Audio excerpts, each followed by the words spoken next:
নমস্কার, আমি শ্রীরূপন অ্যাস্ট্রোলজার। আর আজকে একটা জাতকের হাত নিয়ে এসেছি। উনি 1 কোটি টাকা পুরস্কার পেয়েছেন। কেন 1 কোটি টাকা পুরস্কার পেলেন, কিভাবে পেলেন, এই বিষয় নিয়ে আপনাদের সঙ্গে আলোচনা করব। আমার সঙ্গে আছে আরেকজন জ্যোতিষ। নমস্কার, আমি সায়নী শাস্ত্রী।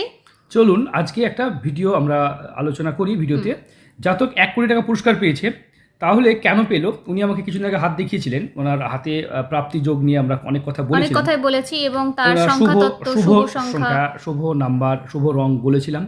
তিনি পেয়েছেন। যাই হোক, খুব ভালো লাগলো আমাদেরকে এই ভিডিওটা করতে। তবে লটারিকে আমরা কখনোই প্রমোট করি না। না, লটারিকে আমরা কখনোই প্রমোট করি না এবং আমাদের প্রত্যেকটা ভিডিওতে শুনে থাকবেন, আমরা কখনোই লটারি নিয়ে কথা বলতেও পছন্দ করি না। লটারি কাটতে বারণ করি। তবে যার হাতে আছে তিনি পাবেন, অবশ্যই পাবেন। ইনি পেয়েছেন, ইনি আমাদেরকে হাত দেখিয়েছিলেন, আমরা এনার সংখ্যা তত্ত্ব নিয়ে আলোচনা করে দিয়েছিলাম, এনার শুভ হাত নাম্বার, দেখেছিলাম, শুভ শুভ নাম্বার, শুভ দিন, শুভ রং, কালার, এগুলো সবই আলোচনা করেছিলাম। চলুন আমরা দেরি না করে